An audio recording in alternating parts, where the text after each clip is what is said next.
В этот праздничный сезон в Нидерландах фейерверки продают, вероятно, в последний раз перед общенациональным запретом.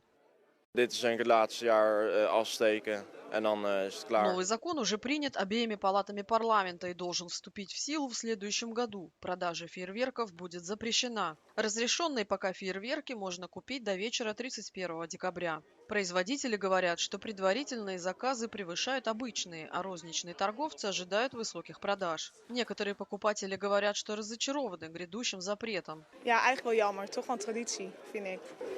Ik vind het op zich wel jammer dat het een beetje fysiek wordt door een kleine groep.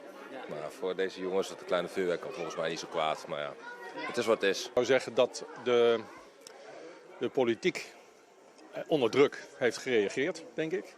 Tuurlijk, we vinden altijd ongelukken plaats, maar de meeste ongelukken gebeuren in mijn optiek met illegaal vuurwerk.